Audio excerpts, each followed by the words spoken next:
know. What's up? I don't know. I just always it's a bit of a weird one to get got going, a full house here. It's like an audience. Put the applause sign up. Put the ooh. So there's should have taught you so. So there's today's podcast is it sounds a little bit negative, doesn't it? It's podcast 165. We're live, and it's the state of the industry. We're gonna have a little bit of a rant because we haven't been around since August. Mess, innit? It is and it isn't. It is and it isn't. That's what we are going to discuss. It's the state of the industry. Podcast 165 with myself, Steve. And Barry. I don't say myself, mate. And myself, B. That's how we've always done it. Mate, it's Barry. Coachy intro. Put it on now, mate. I'll have a chat with Barry.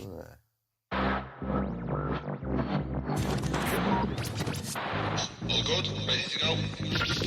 Turn my voice up a little bit. Oh, got that. Everyone watching. The whole family. Are you ready to go? Barry built a beer in the house that I built, in the booth that I built. I know people tune in every Sunday to listen, but even when business is good, we still manage to do the podcast.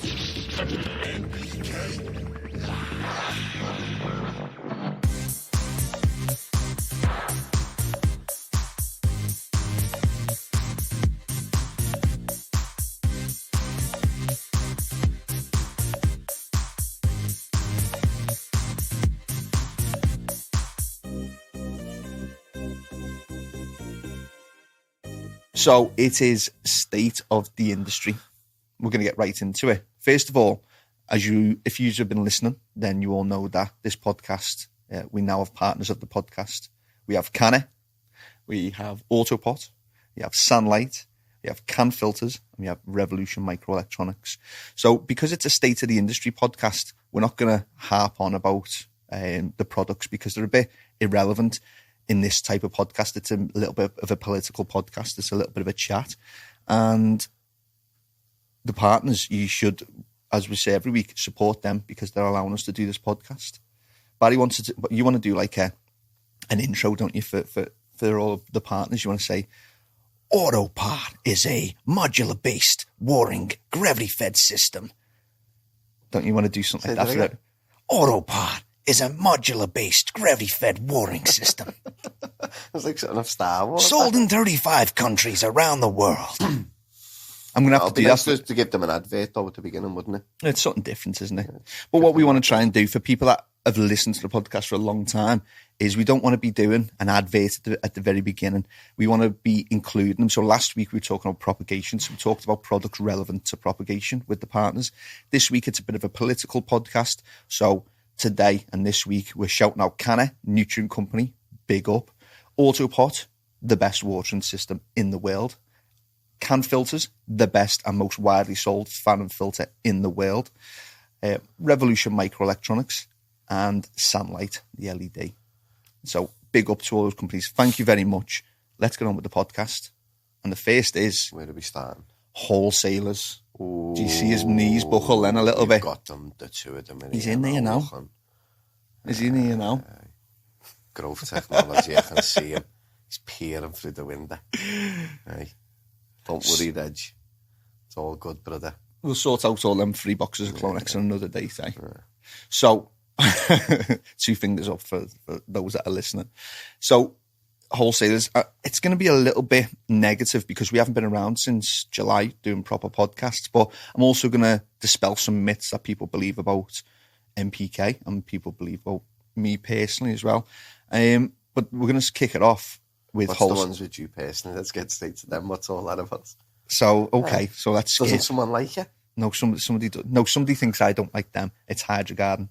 Why? They think that I hate them, or we as a company hate them, because when you say negative things, then people tend to pick up on the negative things that you say. But when you say positive things, you get a bit of a thumbs up and you don't really think about it. Have you ever seen the test that the teacher does in the classroom? She puts 10 questions up on the board and she'll answer the first 2 right, and then she'll answer the third one wrong, and then the rest right. But everyone no one picks up that she's got 9 right. Well, you missed. You've got 1 wrong. Yeah, that's it. Everyone likes a little bit of negativity, don't they? Just slating them about something. Yeah, but they've also seen me compliment them. Now, to do the negatives out the way, and they're not negatives, it's just my opinion, and I'm just Are they facts or just your opinions? Well, it's a little bit of a fact, but it's my opinion that I like companies that are a bit more relaxed and a bit more chilled, a bit more, I want to say one of the boys or one like of the girls. Family-ish. Yeah, Not that's a like perfect corporate. word. Yeah, family-orientated companies. Love them because that's just, it resonates with me. Hydrogarden are a very corporate company. Sales, profits, reps out on the road promoting their products. They tend to get a lot of their own brands in and promote them over maybe other people's brands. It's not bad. It's just I disagree with it, me personally, and that they're a corporate company. And that's not to say that corporate companies are bad. Again, it doesn't resonate with me. I like family-based companies. So I'm in Prague, and there's two guys from Hydrogarden on the bus. We're just having a general chat, and one of them turned around, and I ended up getting on really well with him, and he's a good lad. And he said, "Can I ask you a question, Steve?" He introduced himself. I said, "Yeah, of course." He said, "Well, how come you hate us?" Like, took me back a little bit. Like, I don't hate you. Where's that come from? He went, "Oh, it's just like what you say on podcast and this and that." I think it basically stemmed from the Go Grow video that I did. So the Go Grow, so Hydrogarden bought out the Go Grow in competition for AutoPot whilst they were selling the AutoPot. And I did a test. I put it up onto YouTube. I remember that test. Yeah, it was the very first iteration of the Failed. Go Grow. I've never seen any iteration since, so I can't comment on them. But the first iteration was shit. And it didn't work. I put a video out, and the video got a lot of traction. Didn't we get some bad leaks out of that? Yeah, that's why it didn't work. They've since changed it. I haven't tested it since it's changed, so I can't comment on it. But I think they took that a bit personally. Other times when we comment on that, other things happen, but I'm not going to go and revisit them. Since you've slated it, though, have you gone and then changed the problems? Yeah, they've you've made helped them. modifications. So they should be happy with you, shouldn't they? Yeah, You've but it's helped not. them. Yeah, but it's not seen like that at the time, is Do you it? know what I mean? Like, you look at the negatives, don't you? You don't think, "Oh, I'm going to change it." But so that's what happened with Hydrogarden. But at the same time, let's move on to the positives. When you deal with Hydrogarden as a company, I've never ordered anything from Hydrogarden and it's been out of stock, or tried to order and it's been out of stock. The girls on the phone, whether it's Monday at 9:30, Wednesday at 12 o'clock, or Friday just before they're about to leave, they always answer the phones promptly. The girls are always bubbly and cheerful. They've always got them in stock, and you always get your delivery next day. So that's where corporate works, because when you're corporate, you're efficient, you're fast, you so on and so forth. So it can work in the So benefit. it can work. So I just wanted to dispel that myth that I don't hate Hydrogarden. We don't hate is. I don't hate anybody. We say our opinion That's with not the what you hope tell that me. I know, but you're a different case, buddy. When you're making me move 26 fucking plasterboards at 8 o'clock in the night, I do have some feelings of hate towards you. All that. Swings and roundabouts. Get me all dirty. Talking about swings and roundabouts, I've got a tap in hands that genuinely needs fixing. No, plumber was phone. Plumber. But you're body build, so I need your help. We'll sort something out. So that's sort of the Hydrogarden myth dispelled. So Don't you hate them. I don't love them either. There's very few things I love, but I don't hate them. I don't hate anybody. Anything that I say that might be seen as negative or critical, I love this. What I do love is this industry and everybody in it. If you're part of the industry, I've got a love for you, no matter who you are, what you sell, what you do. So when I'm being critical and potentially negative in people's eyes, it is with the aim of improving the industry. If you bring out a product that's shit, I will turn around and say that product's shit, because slate it, and then you'll go away and you'll fix it. Because you want the point of all this is to give the end consumer the best product possible. So if a company brings a product that I think, I'm just a divvy, I don't know a lot, I'm not an engineer, if I can figure out the flaws in this, then I'm sure you could figure out the flaws. And you've either missed it because you're more of a divvy than I am, or you've not put it right because you're more interested in keeping a little bit more money. Do you know what I mean? Yeah. So that's where I come from. It's all about the end consumer. Now that's hopefully Hydrogarden put to bed. We don't love them. We don't hate them. They're a good company in what they do. But if anyone is from Hydrogarden is listening to this, stick at being corporate. Like, if you're going to be corporate, stick at being corporate. If you want to move to more of a family-orientated position, then make the transition slowly. Still keep the good things about corporate, but move slowly towards family. They're trying to, in certain circumstances, they try and dip the toe in the family side. and Is remain that why we corporate. don't get their reps at our shop? Well, we used to have the rep Danny, who works he's in the USA. Danny with the quiff. Danny with the quiff. Yeah, man. He's boss Danny though, ain't he was great. Yeah, he was sound, but to be fair, like in the industry, there's all like the Hydro Garden reps all look the same. They've got to they be don't tall, thin, hair combed over, bit of gel, and coming and talking about the brands. But yeah, they're all good lads. Now to move on to something that is a little bit negative, and we're going to move on to another wholesaler. I don't want to jump on the bandwagon because there's a very big bandwagon. I know what you're going to say straight away. Yeah, because we talked about a bit of a slater. A bit of a slater and a bit of, I don't know, hopefully a kick up the backside, because we talk to them constantly, we give them our feedback. It's not just us, though, Nothing at the minute seems with them, is it? It's everybody. It's everybody. It's everybody's having a problem with them at the minute. Well, I just have a little look at these comments. What names we're talking about? Nutriculture at the moment, and this is not going to be a slating because Nutriculture are a British wholesaler. They've got a lot of good British products, and with Brexit coming up, we may need to rely on them. I don't want Nutriculture to go so far down that they end up going under or nobody uses them, because Nutriculture did us a big favour at the beginning. Bill's boss. Bill's great. Yeah, Bill's a good fella. Yeah, he's the core of that company, in my opinion. And it's had good people come out of Nutriculture, hasn't it? They probably still could have been with them being there. I know. We want them to still be there. Dan Mooney's worked there. Jay's you know what I jokingly call it? The Hydroponics Industries University. It's like the apprenticeship, mate, where they go there. It's where all the best people in the industry go and then go on to why did they let them go? I don't know. That's something internal that they've got to deal with. Who else has worked there? I know Mooney's worked there. Mooney, Jay, Dan, who's just left AutoPot. He's gone to BioBiz. So why did they let all these best people go? Because all these people have gone on to boss stuff. I know, and they're good people as well. Dan's gone to Moonshine, Jay's gone to SANlight, Dan's gone to AutoPot and BioBiz. Good companies. No. How have they lost them? What's happening here, mate? That's something that they need to look at. They need to look at staff retention, because for some reason, whatever. Imagine if you had them three. Now. Smash it. For people that are listening that aren't part of or aren't intimate with our industry, there's a guy called Dan, and he used to work for AutoPot, and just a great guy. I joke with him, I say he's got people wrapped around his little finger because he's a smooth talker, and he's now moved on to BioBiz. He's going to do good things at BioBiz.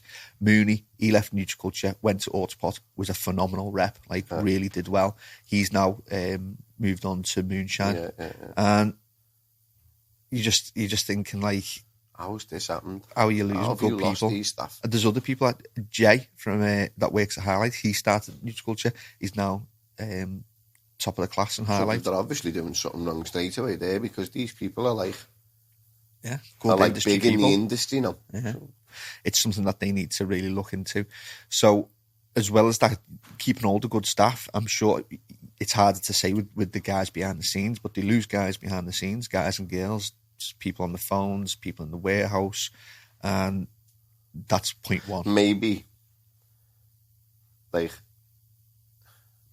it's because they're letting people come and go and come and go and come and go. No one's got a love for it. It must be like all the people who are working in that warehouse haven't got a love for the industry or haven't got a love for the job at all, and that's why every time you fucking order something, it turns up broke. Then you reorder it and it turns up fucking broke. Then you reorder it and it turns up and it's fucking probably not even right, or they're out of fucking... It's bubble wrapped to death. It's bubble wrapped to death. The third time, so we have a problem with them, and it does burn my head out, mate. I've picked that phone up, nearly chewing the phone, because you've ordered propagators on a Monday. They've landed on the Tuesday, smashed the bits. Reordered them. They land on the Wednesday then, smashed the fucking bits. Another 10 of them. There's 20 propagators in the bin. You know what I mean? Then on Thursday, they delivered on the van. They delivered on the van, or they turn up proper bubble wrapped. Well, now we've gone, not just, and if you look at it in all different ways, we've paid for 10 propagators. They've gone through 30 of them. Yeah. 30 of them. You know what I mean? It's like, come on, mate, why didn't you just bubble wrap the first fucking lot of them, and we wouldn't be having this problem? You'd be saving yourself money, and I wouldn't be throwing a load of plastic in the fucking bin. Come on, mate, sort your heads out. So that's another point. It's just, for a big company, they need to look at the small things. Fucking astonishing, lad. and I know this, like I'm going to say again before it gets really too in deep, like what people don't understand as well is to go off the shoot as well. This is to have a little bit of a jab at anyone that slates products. We started looking at products, and if they were bad, we would go to the company and say, listen, we've looked at your product. We don't like it because of A, B, C. You should change it because I won't sell that.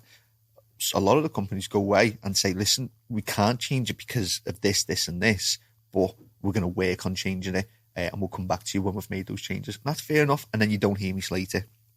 Or you go to the companies and they'll go, listen, yeah, brilliant, thank you very much.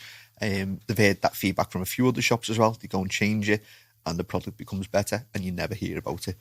The only time we tend to jump on our high horse is when we'll test the product, or we're getting something's happening in the shop, and we'll let the company know. And then they say, yeah, we're on it. Then it'll happen again. You're like, I'm going to give you the benefits of the doubt one more time. Do this, this has happened, I'm not happy. And then it happens again. And you're like, you either think I'm a dickhead and you don't really care about what I'm saying, or you're just not bothered. And if you're not bothered, if you think I'm a dickhead, you join the queue with a lot of other people. But the worst thing is if you're not bothered, then find another job. Life's too short to be in a job that you hate, so go and find another job that you enjoy. But for the people, and on that note, for the people that find a product and then just want to slate it straight away just because negativity sells. It's unfortunate, and it's not the reason we're doing this. Bad publicity sells massively as well, doesn't it? So people tend to jump onto negative things to help themselves get out there. Whereas what we always used to do was give feedback to the companies and say, listen, this is not working because of this, this, and this, and give them opportunities to change it. And if after repeated efforts they didn't change it, then we'd have to go live on podcast or any other forum and just say, listen, we're not happy with this, it needs to be changed. Because it feels like sometimes the only time shit happens is when we jump on our podcast, give it a bit of a slating. We'll probably get a few phone calls on the Monday after this is released and say, oh, how come you did that? Well, we've told you loads of times and shit doesn't seem to be happening. Other things that are going wrong, not having something in stock. It happens to all wholesalers, but there's either a date for when they'll be back in stock, and then it doesn't happen again ever. Like, I'll give you an example. Mills, about a year and a half ago, they ran out of cocoa with cork. James was pissed because he just didn't foresee so many sales, and he promised me and a lot of other shops that it would never ever happen again. Guess what? It's never ever happened again. No. And any time on the drop of a hat, whether it's a Friday and I need to for Saturday or it's Monday, it's here. So there's somebody that came across a bit of a problem, sorted it, year and a half, never been out of stock of Mills cocoa. And I feel shit saying this because it's bad, but it's annoying as a company to do it. All right, just say it, mate. The sources, it's plastics. Like, you sell tens, if not hundreds of thousands of sauces a year, and they just go out of stock. Like, hopefully they turn around and go, well, listen, shop ABC in this part of the country literally buys 10,000 a week and piles them up. And we're like, okay, that's fair enough. So you should understand that that's going to happen and order twice as much, because plastic sauces are pretty much pennies. Order a container of them. And if you sell 10,000 a week, then order 80,000 for the month. And when you get through half, order your next load. I'm not an import sales person, but surely you can't run out of stock that often and that frequently. It's like, it's just poor. And I'll be honest, on sales, though, I'll be honest, run out of grip. Sauces are a hard thing for me because Nutriculture do really, really good ones. To go back to my previous point, Tom from Hydro Garden came to see me the other day, and he's sent me some sauces. They landed today. They look good. I'm now moving all of my saucy business. I'm now moving all my saucer business to Hydro Garden because I've taken a few sauces off other wholesalers. I wasn't a fan of them. Check these out. They look good. So now my business has gone to them. I don't need sauces from Nutriculture anymore. And it's a shame. But it's like they're forcing you to do this shit. And it's bad. But they've only got themselves to blame now, haven't they? I've tried to tell them repeatedly, like, well, there you go. Now, this one isn't so much, but it's really for the newer people on the phones that on a Monday morning, they might be like a Monday morning answering the phone. You go, hello, and you go, hello, it's Stephen from NPK, and they go, hello, what can I do for you? Like, okay, that's like not how I like to do business on the phone. Let's restart this conversation. Who did you do it with? I remember that. No, I remember you having a phone call saying, "Go on, I'll put the phone down. Now I'm going to ring you I'm back." not going to pick on anyone individually, but it was at Nutriculture, and she was new, so I let her off, and she's been brilliant ever since. So there's a good example of where you might have had a shit day, but like, what do we say in work? If you're having a shit day at home, you can't bring it to work because it impacts customers. If I'm having a shit day outside, lad. Yeah. Back up when you're back in the car. If I'm having a shit day at home, then if I bring that to work, I give you the big hug in that though in the morning. You do. Say to be all right. It's now a requirement. But you pass it on to the customers. The customers go and save him now. Yeah, you'll be all right. Get down there. It's just not good, is it? I understand people have shit days, but try and not pass it on to the people you're working with. So I said, listen, put the phone down. Let's start again. I like to have a bubbly conversation. So she went, hello, Nutriculture. I said, hello, it's Stephen NPK. How are you doing? She went, I'm doing good. Are you okay? I said, yeah, I'm fine. Can I do an order? And she's like, yeah, let's go. And like, it's a good start to the day, isn't it? Yeah. That's how I like shit to be done on the phone.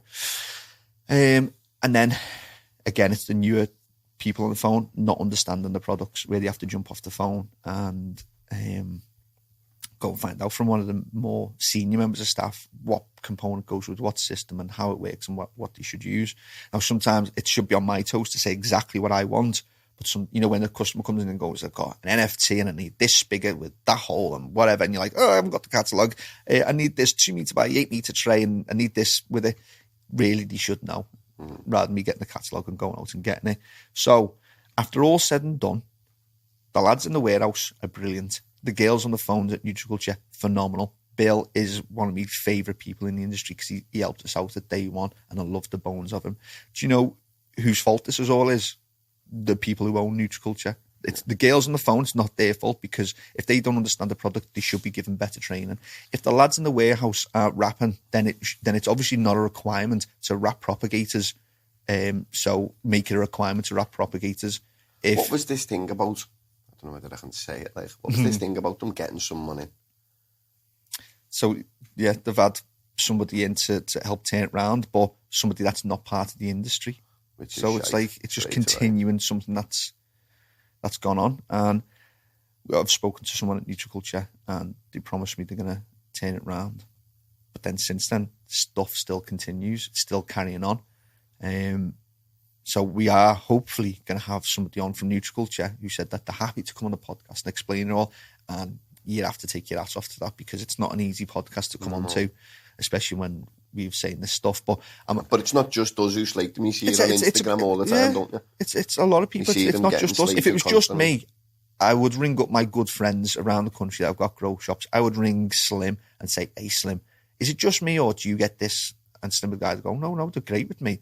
And then I'd ring up other shops. I'd ring Aiden at Pro Hydro Washington, or I'd ring up Premier Hydroponics in Scotland. And if all of them said, "To be honest, now they're great with us," I'd be like, they must just hate us. Can't get on the podcast. But you for think that. Nutriculture would phone all them shops up and say, look, or send the same person to each shop and get all the feedback and come back and go, right, we're fucking up with this, we're fucking up with that, we're fucking up with this. Get them people in, let's give them another briefing. This has got to change. Just have a look at some of the comments. Use your voice you can't hear, so I think Josh has sorted that out. Use your man voice. Use me what voice? Man voice. Me man voice. The topic is wholesalers. So wholesalers is great. Is there anyone out there you want slating? Just fire it in now and I'll slate them for you. Wholesalers is great, especially when you're building a big system. You can get 10 to 5. Yeah. Just people just talking about it. That's from high grade. So now to sort of look at the positives. The girls on the phone are brilliant 99.9% of the time. I love the bones of Bill. The lads in the warehouse and the girls, if there's any in the warehouse, then it's none of your faults. All of this blame is on the top tier of Nutriculture. And I don't mind if I get stick for saying any of this, because the message behind all of this is please change, because I want Nutriculture to succeed. Yeah. You're a local company to me. You're in the Northwest. You're based in Skelmersdale. So you're Northwest. You're up north. You're one of us cold Northerners. So I really want Nutriculture to do well. That's me finished now with Nutriculture slagging, because I don't want to jump on the bandwagon. I'm not giving you negative feedback. I want you to succeed. It's constructive. Yeah, take it. Yeah. And I don't know, being big-headed or whatever, but maybe let the people who make the choices listen to it and just think, wow, maybe we do need to clean up our act.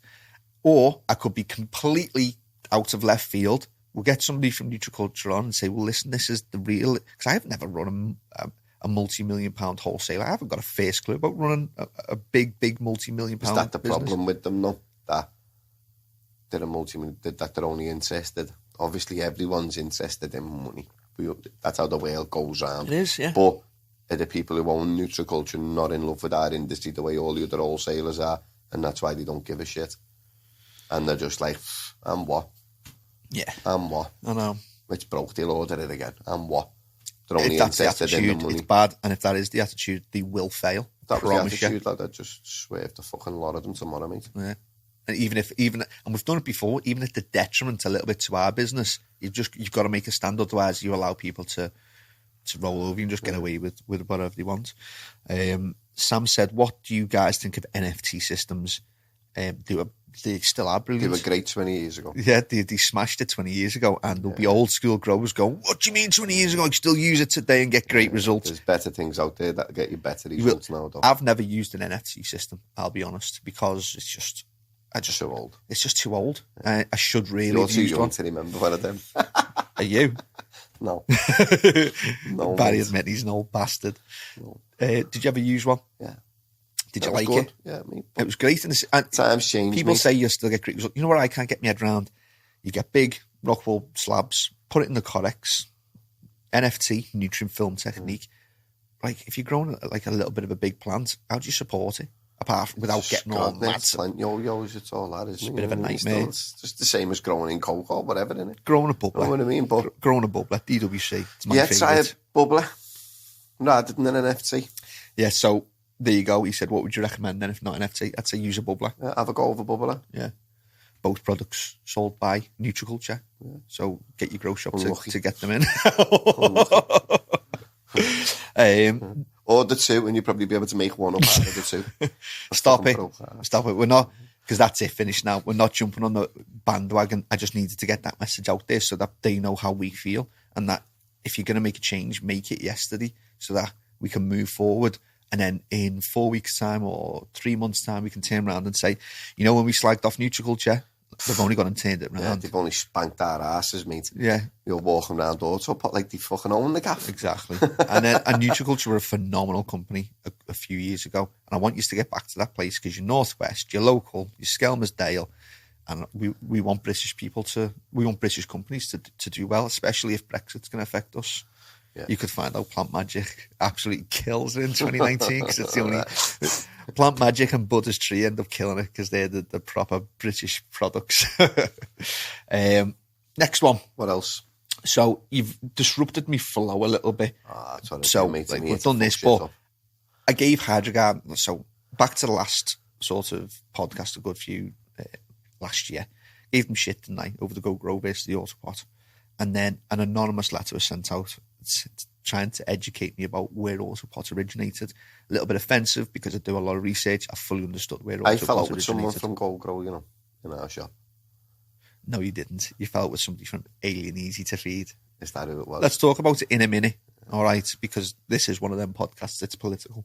So I gave Hydroguard a bit of shit for sending a bit of an anonymous letter. So it's only fair now that I give this next person or company or being a bit of shit. It's the Amazon and then this Christian Decants stickers. I put them up in the office so that I remember to talk about it today. Amazon is essentially because Hydroguard sell on Amazon. Yeah. Not to go back to beating that bush again, but it's just, in my opinion, it's wrong. Yeah. They're a wholesaler. Wholesalers should sell to the shops. The shops should give the advice and sell to the end user.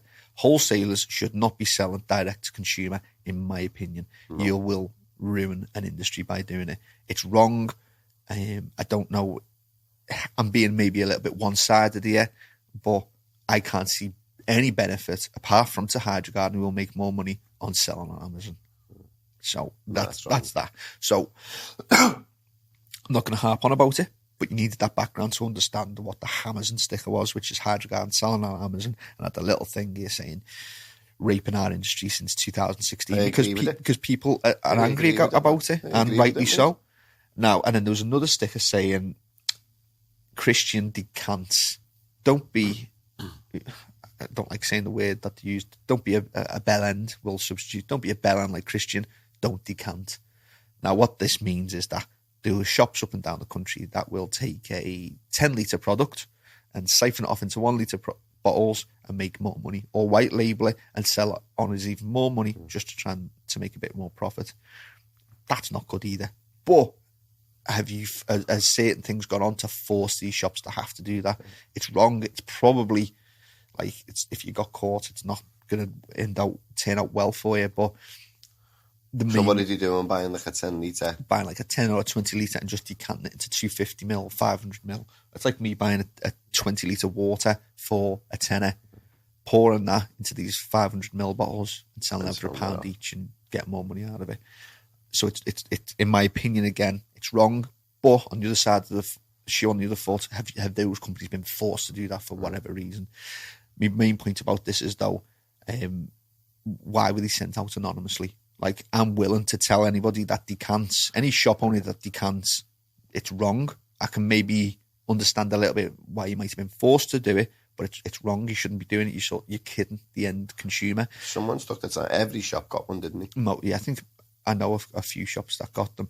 And then this Hydrogarden Amazon sticker, everyone got one of them. Or a lot of shops got them. But they were sent out anonymously. And to be honest, I don't know who sent them. Get the address of every shop. So to me, straight away, that sounds like another wholesaler who's done that. Yeah, it does. It does. Yeah, who's got access to everyone's addresses for every shop and all that. So I could probably you could probably get to it, couldn't you? Yeah. Shit house. I'm putting my neck on the block and saying Hydrogarden shouldn't be selling on Amazon. Get on the podcast with us. I'm also saying that people should not decant 10-litre products into 1-litre products. Yeah. So I'm putting my neck on the block. If anyone disagrees with me, then they can tell me. They know exactly who said it. Barry, why do it anonymously? If you disagree with it, that's like, get out there and do it. Yeah. And it is what it is, isn't it? Let's have a quick look at these comments. So, Hydroponics, brilliant method of growing. That was from Anita. Basically spraying water up at the roots. Fantastic. Brummy Bubbler. Yeah, exactly. That's the DPWC. What do you think about no-till?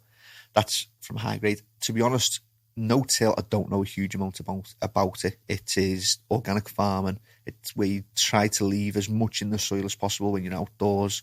I might be wrong on this, by the way. Don't quote me. But I don't know a huge amount, so I haven't really got an opinion on it.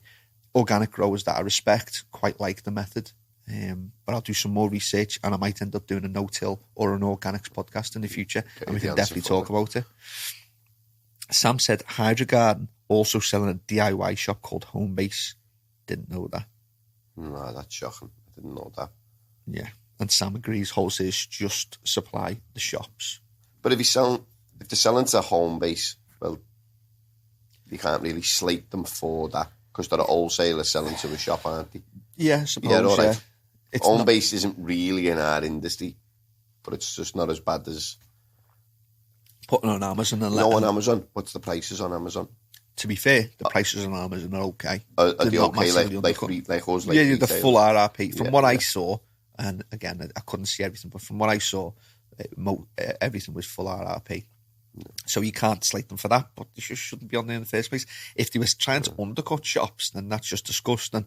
And I would say every grow shop owner that, if that did happen, every grow shop owner that buys from Hydrogarden, try and find your stuff from somewhere else, because they're obviously not bothered about the shops. They're just bothered about profits, and that's what makes them corporate, and that's what I disagree with.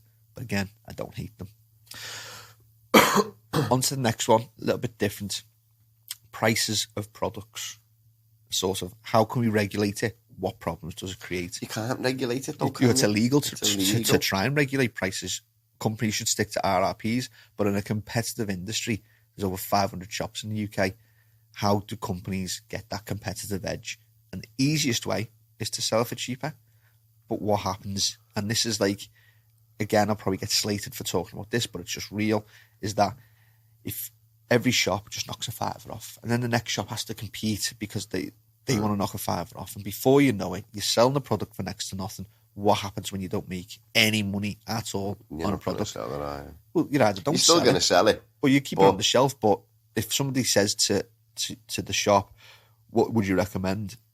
You're not going to recommend a product that you make £2 on, because if you sell 20 bottles, you're just about paying somebody's wages for the day. Do you know what I mean? Not that anyone in our shop's on £40.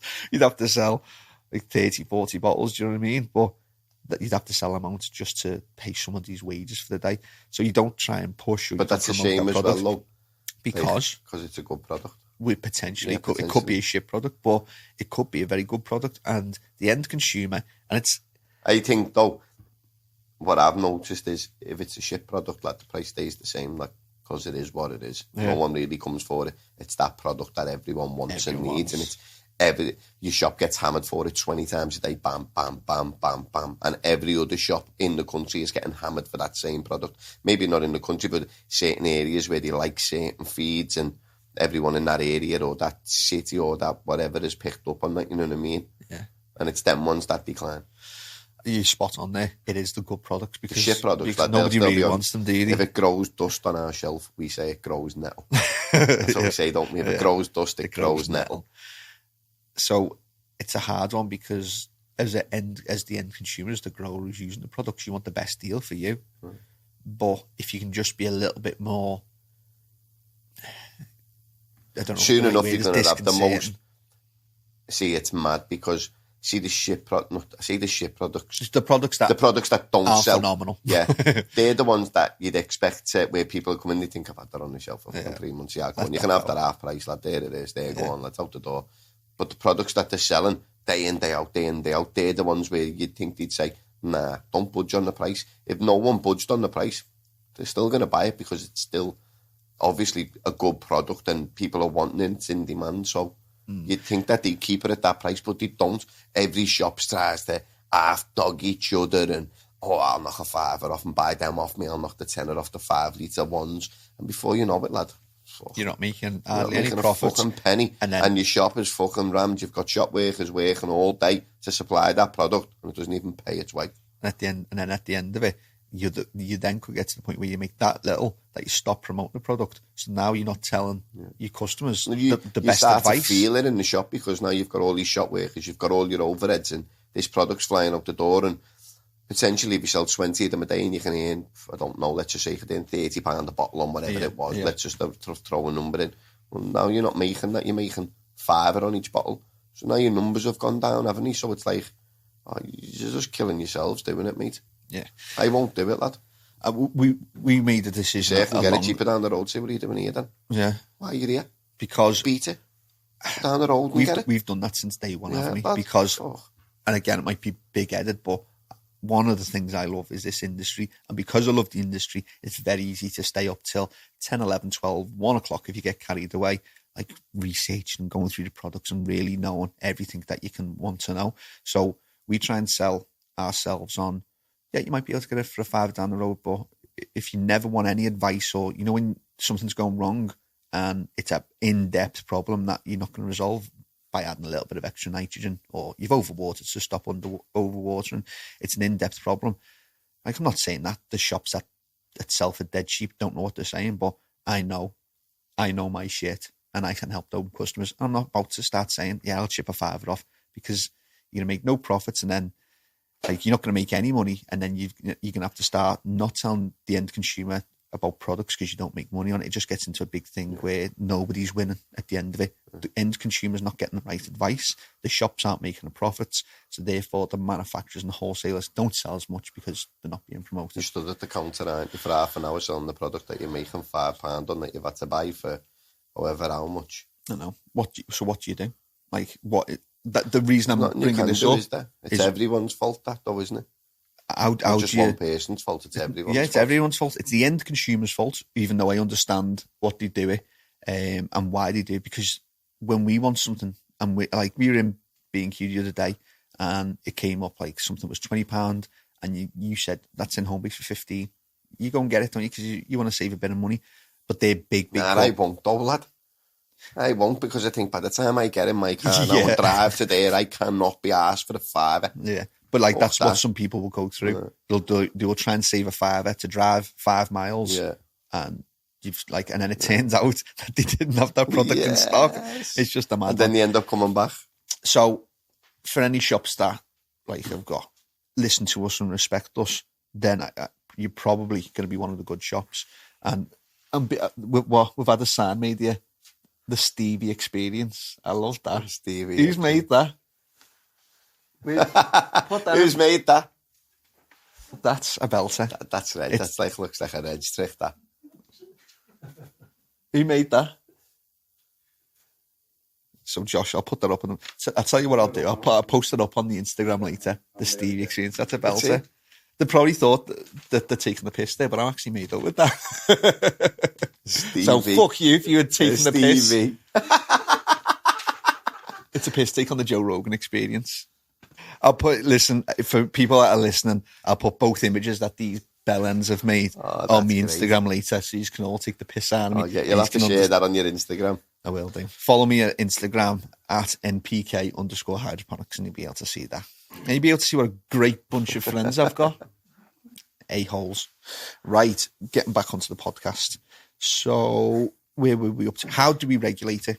You can't. So it's not the end consumer's fault, and it is their fault. It's not the shop's fault because they're trying to compete, and the wholesaler and the manufacturer can't do anything about it. People say, I'm going to say the big one, there's a lot of products that do this in the industry, but the big one, because it's such a good product and you pay a bit of money for it, is the CANNA Boost. Yeah.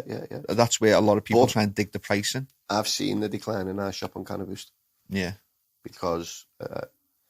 is that because it's other not because products are available? Because I know it's a good product. Are we promoting even if it was a products $5? have come available that are cheaper and you make more money on them. Yeah. And they're getting promoted everywhere. So now our shop's pumping with them products. I won't say what products are up against it, but now the sales are are coming dropping. in and the sales are dropping and the sales on something else is going through the roof.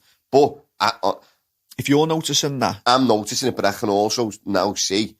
So that happened with CANNA Boost. It was however how much. Now it's dropped right down, hasn't it? And I still promote it to death. You know what I mean? But then people are coming in asking for this other product now. But I can start to see now over the past 6 or 8 months that when these people are coming in saying, hey, I can get that for that much though, you know, and I go, so why go there and get it. Go there and get it then, lad. And I'm starting to see that more often. So I'm waiting for this product now to do exactly the same and just go bam, bottom out, CANNA, and this other product will be fucking on the shelf. Still good product, and then something else will come in then. There's a few shops that do like us. We sell CANNA Boost at a point, and we don't drop and we don't increase, and we don't do too bad on CANNA Boost because we sell it for the RRP is $220, and we sell for $180. A lot of shops are selling for $160s, $170s, but we won't move on it because good luck. There's no point. That. But we compete, like we said, we compete on knowledge. We compete on always having it in stock, and we compete on Barry being a good-looking bastard that everyone comes in the shop for, don't we? Right. Number one selling point. And I don't know how to get around it. Is it just the way of the market? Is it just naturally going to happen? Is that what's going to happen in our industry? What we're talking about is we went to Prague, and I stood in front of one of these blue screens and did a picture for CANNA, and I wanted it to be Zoolander. I took a Zoolander pose because I like to take the piss out of myself. If you take the piss out yourself, nobody else can do it. But no, they've asked me to do a serious one as well. I've done a serious one, but said to them, don't put that up.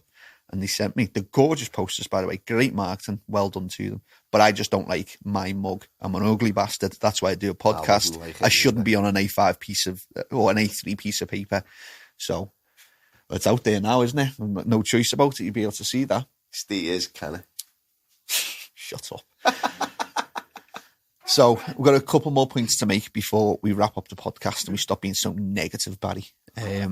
Something that I want to mention is there's a handful of shops that take on new products as they come to market. They promote them, they market them, and they spend the time educating customers on how to use them. They'll get a good chunk. If they're a good product, they'll try and get their customers that it will work for onto that product 2 or 3 years down the line. all the other shops find out that it's good product, or your customers will nip into other shops if they're local to them, start asking for this product, the product gets out there, and then the price is starting to drop on this product, and it's just a race to the bottom. Like, it's what we have to sort of protect it. I haven't got the answers, but we're going to have to protect it somehow, because the point we'll get to is that these shops that take new products, use them and test them, find out they're a good product, do all the work on promotion and marketing and getting people onto them, those shops will stop doing that because they just think, what's the point? Why should I bother putting all this energy, time, investment in this, into this product? Are we talking about someone particular here? I've had an experience with somebody before, yeah, but it's not just that range of products. It sounds familiar. You're speaking very fluently. Yeah, because it's first-hand experience, and it hurt. So let's go back to the first point of it wasn't Hydro Garden's fault, actually. They thought I hated Botanicare, and I don't hate Botanicare. They thought I hated them because they're now owned by Hawthorne. But the real reason is that we were one of the very first shops to get Botanicare into the UK, with some others in Scotland and South Wales. We marketed it, we promoted it. It was a phenomenal range. We did well with it. All of a sudden, goes out the UK. They pulled it. Now, I look like a dickhead because I've spent money, time and energy on the product. My customers think I'm a dickhead because I've got them onto this product, they loved it, and now they can't get it anymore. So then we had to sort of go through a rigmarole of what else they could use. So that's why I won't stock Botanicare now, because a little bit to do with Hawthorne, but mostly because I've got a bee in my bonnet that they fucked me over on the first time. We spoke about this though the other week, didn't we? We said, like, let's see if they're still around in a year's time. If they're still around in a year to 2 years' time, I would rethink it. Yeah. And again, this brings us back to Hawthorne and not wanting to directly. I won't sell Hawthorne products because I don't want to put money in their pockets. To be honest, I don't believe in their ethos, so I'm taking my stand, rightly or wrongly. But if I'm in a bit of a bad situation, because if the Botanicare recipe is the same as it was 4 or 5 years ago, it's changed. Then it's going to be a great product. But still, it has changed, hasn't it? But I know that they've changed GH. Yet they've changed the GH. Hawthorne have changed. I hear on good authority that the original GH recipe is changed. It's like it's been made so that they get more profit from it, so slightly cheaper ingredients. And I don't know if that's happened with Botanicare. If it hasn't, is it going to happen? I heard it from a few sources. I'm not going to. I know they've got more of a range out now, haven't they? They've brought out, like, remember the sweet berry, sweet citrus, sweet raw. They've brought new ones of them out, haven't they? I don't know. I don't know. But if a company has changed recipes on other products, then I think that they could do it on this product. Some people say that would be stupid because it's a good range, and why would they risk that? But why would they sack 96 people? Like, there'll be a business reason for it, and they're a very corporate company, and it'll make financial sense. But do you do that as a family-orientated company? You don't.